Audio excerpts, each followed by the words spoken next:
자, 누리호 발사에 성공한 이후로 우리 우주항공 산업에 대한 관심이 높아지고 있습니다. 단순히 테마가 아니라 앞으로 우리 시장을 이끌 그런 중요한 산업 중에 하나가 됐습니다. 그래서 오늘 산업단에서의 고민을 함께 듣고요. 투자 전략까지 연결해보는 시간을 마련했습니다.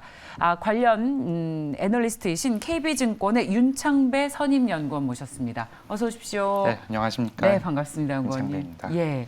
누리호 발사가 성공한 게 지난주에 가장 큰 이슈였는데 네. 이게 어떤 의미가 있는지 산업단에서의 어떤 이해를 좀 알기 쉽게 설명해 주실 수 있겠습니까? 네, 알겠습니다.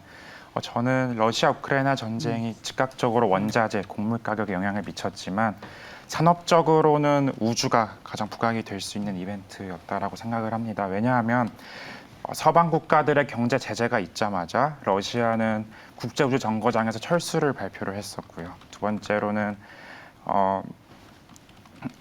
네, 철수를 발표했었고, 그다음에 소유주 로켓을 통한 발사 일정을 모두 취소를 해버렸습니다. 그만큼 지정학적인 이런 이슈가 우주로 그대로 옮겨간다라는 건데요. 그러다 보니까 각 나라별로 부족한 인프라들을 채울 수밖에 없고, 발사체가 모자란 국가들은 발사체를 어떻게든 확보를 할 수밖에 없었던 상황이었는데 우리나라가 또 마침 누리호 성공을 함에 있어서 독자적인 발사체를 이제서야 갖게 되었다. 이렇게 보시면 될 것 같아요. 기존에 러시아한테는 돈만 주면은 네, 우리나라 위성도 쏴주고 그랬는데 이제는 아군과 적군의 개념이 생겨나면서 우린 미국의 우방 국가니까요. 발사를 허용해주지 않을 것 같은데 이제는 누리호를 통해서 우리나라 위성들을 마음껏 쏠 수 있는 환경이 조성이 되었다. 이렇게 보시면 될 것 같습니다. 그래서 이제 우주항공 섹터에는 어떤 영향이 있을지 이게 이 산업에서도 상당히 유의미한 발전의 계기가 될 것 같아요. 네.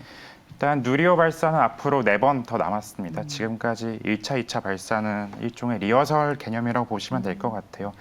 실제 위성을 쏘아 올린 건 아니니까요. 근데 내년 3차 발사에는 차세대 소형 위성 2호 탑재가 되고 4차 발사에는 중형 위성 3호, 소형 위성, 초소형 위성 1호 등이 탑재가 될 예정입니다.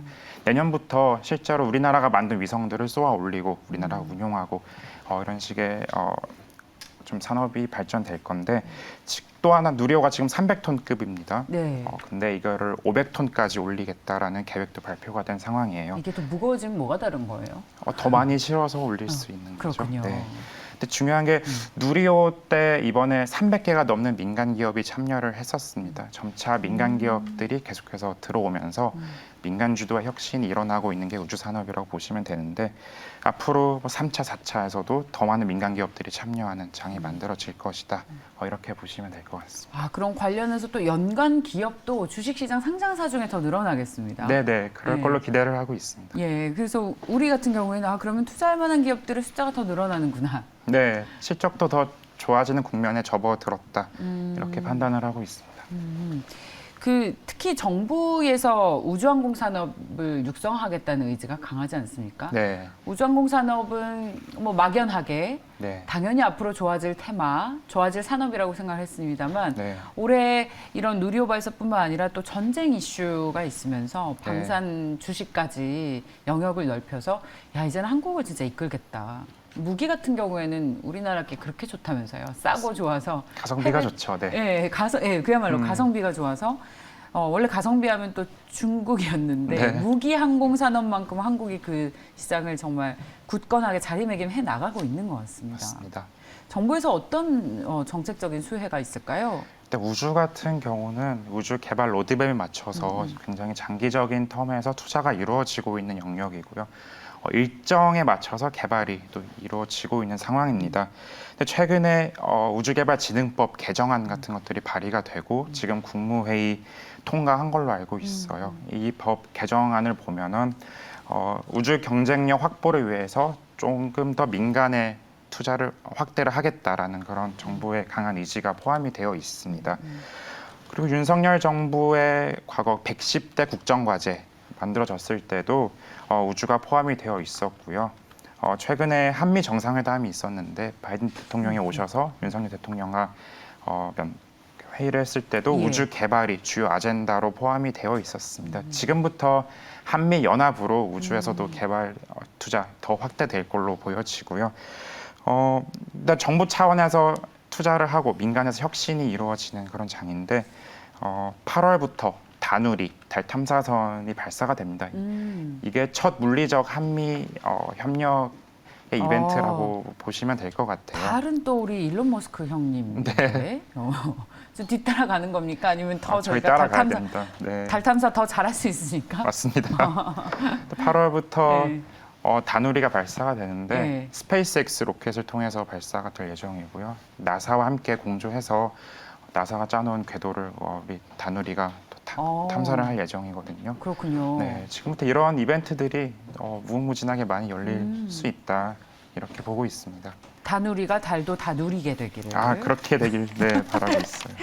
자, 그러면 저희 이제 좋습니다. 우주항공 산업의 앞으로의 발전 가능성에 대해서 들어봤는데 네. 연구원님 이 토픽 연구하시면서 또 관련 기업들도 계속 탐방 다니시고 네. 또 한 바퀴 다 공부하시잖아요. 돌았죠. 네. 한 바퀴 다 그렇습니다. 돌았어요. 네. 쭉 돌다 보면 야, 이 기업 진짜 괜찮을 것 같다라는 네. 느낌 오는 회사들이 또 있지 않습니까? 네. 어디예요? 일단 그 종목 선정 기준부터 좀 말씀드리는 예. 게 좋을 것 같아요. 예. 전 세계 우주 시장을 보면은 한국이 차지하는 비중이 약 5%가 채 되지 않습니다. 아직까지 우주는 미국 주도하에서 막대한 투자가 이루어지고 있는 시장이 틀림이 없고요. 규모면에서 너무나 큰 차이가 나타나는 게 현실입니다. 비록 우리나라가 잘하고 있지만요. 규모 차이가 많이 나는데 그래서 종목들을 좀 선정을 하실 때 미국이나 중국 이런 해외로 수출을 할 수 있는 기업들을 가장 먼저 찾아보시는 게 실적 측면에서 유리하다라고 생각을 하고 있어요. 물론 우리나라 기업들이 실적이 하향하는 건 아닙니다. 꾸준하게 상승은 하고 있습니다만 드라마틱하게 두세 배씩 오르지는 않고 있어요. 그래서 종목 하나를 말씀드리자면 인텔리안테크 같은 경우는 작년 대비 올해 매출 한 2배 가까이 증가할 것이다 이렇게 얘기가 나오고 있는 상황이고요. 예. 안테나들을 해외에다가 이제 수출을 하는 그런 기업입니다. 예. 그래서 저는 1차적으로는 이렇게 해외로 수출을 하면서 좋다. 네, 실적을 키울 수 있는 기업들을 가장 먼저 추천드리고요. 그다음에 8월 다누리 발사가 있는데 이런 식으로 모멘텀이 있을 때마다 우리나라 관련주들을 한번 담아보셔도 주가적으로는 괜찮은 수익률을 기록할 수 있지 않을까 이렇게 생각을 하고 있습니다. 다누리 주식은 뭐 있어요? 아직까지는 이렇게 파악되는 게 없습니다. 네. 있잖아요, 알려주세요. 여기 네. 정부 주도에서 쏘기 때문에요. 네. 네. 아직 비밀입니까? 네. 보고서 쓰시면 제일 먼저 나와 주십시오. 알겠습니다. 우주항공 관련 기업들 보시면서 인텔리안테크가 가장 매력이 있어 보였다. 네. 근데 주가가 최고가를 지난 1월에 기록한 이후에 많이 빠졌네요. 네. 시장 영향도 좀 있었던 것 같고. 네. 어. 일단 코스닥 150에 편입이 되어 가지고요. 1차적으로 공매도 수급이 붙어주면서 공매도 효과로 주가가 많이 하락했습니다. 근데 1분기, 2분기 다 상황은 괜찮은 것 같고요.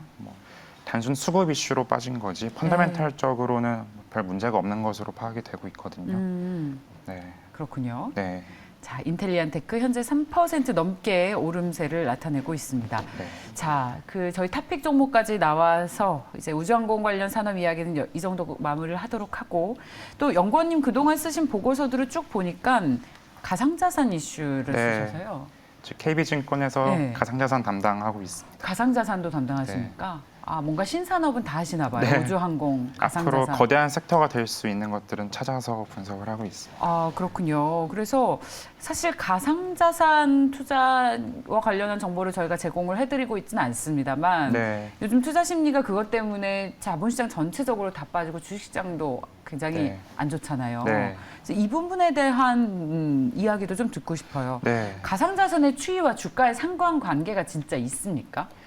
일단 동조화 경향이 계속 뚜렷해지고 있는 상황이에요. 예. 아무래도 금리에 민감하게 반응하면서 가격적으로 봤을 때 주식이랑 좀 맞물려서 같이 움직이는 게 아니냐 이렇게 보여집니다. 일단 파월 의장이 인플레이션 잡기 위해서 금리 계속 올릴 거다라고 발언들을 했었고요. 그래서 가상자산 투자는 안정성 측면에서는 좀 다소 적합하지 않은 투자 방법이라고 생각을 하고 있습니다. 그래요? 투자자 적합하지 않다?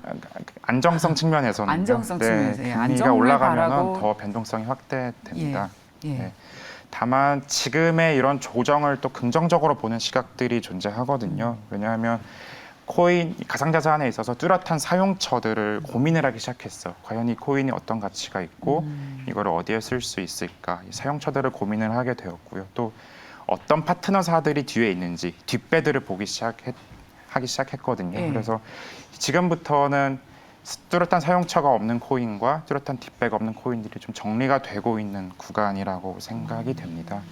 그래서 지금 같을 때 좀 확실한 사용처가 있고 든든한 뒷배가 있는 코인들 담아 놓으시면요. 제가 봤을 때 내년 말 정도 되면은 비트코인 불장이 다시 한번 올 거라고 생각을 합니다. 그때 좀 더 큰 수익을 내실 수 있지 않을까 네, 이렇게 말씀을 드리고 있어요. 비트코인이요. 네, 네. 여러 코인 중에서 네. 비트코인이 나요. 코스피가 낫습니까? 개인적으로 저는 코인 좋아합니다. 아 그래요? 네. 일단, 네. 코인 중에서 어떤 가상자산을 가장 매력 있게 보세요? 이거를 이런 질문 드려도 됩니다. 방송에서 언급드리기가 네. 조금은 예. 조심스럽네요. 예, 조심스러우시면 네. 괜찮습니다. 자, 그렇다면 가상자산과 주식시장의 상관관계는 분명히 있고 네. 내년 말에 불장을 예상하신다면 네. 우리 주식시장도 내년 말에는 이제 완전히 회복 가능하다 이런 논리로도 들리는데요.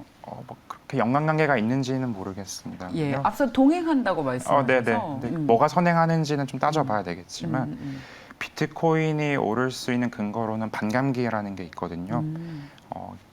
그 보상, 그 코인 채굴함에 있어서 얻을 수 있는 보상이 4년마다 반으로 줄어듭니다. 네, 채굴할 수 있는 양이 줄어드는 거는 결국 하나하나가 귀해지는 거거든요. 공급이 줄어들면서 가격이 오르는 이런 이벤트들이 4년에 한 번씩 열리는데 최근 반감기가 20년이었습니다. 예. 그래서 24년이 되면 반감기가 다시 한번 오고 수요 공급의 원칙에 의해서 가격이 상승할 수 있는 가능성이 있다. 그러면 대응 전략으로는 한 내년 하반기 3, 4분기부터는 좀 진입을 고려해 보시는 게 좋은 전략이라고 생각을 하고 있습니다. 아, 그렇습니까? 네. 좋습니다. 자, 저희 우주항공산업 관련 이야기와 함께 또 가상자산을 커버하고 계셔서 네. 이런 이야기까지 했는데 다음부터 가상자산 궁금할 때 연구원님 네. 모시면 되겠네요. 여의도에 몇 분 안 계시거든요. 네, 맞아요. 네. 그리고 증권사에서 가상자산 리포트를 내는 것도 저는 사실 네. 잘 몰랐습니다. 제가 매주 자료를 작성을 하고 있습니다. 아, 그렇군요. 많은 관심 부탁드립니다. 네. 네. 분명히 상관관계가 있다고 말씀해 주시는 만큼 앞으로 계속해서 예의주시하면서 네. 지켜보도록 하겠습니다. 혹시 오늘 준비하셨는데 못하신 얘기 있으십니까? 다 말씀드린 것 하셨습니까? 같아요. 네. 네, 잘 들었습니다. 자, KB증권의 윤창배 선임연구원과 함께했습니다. 네, 고맙습니다. 감사합니다.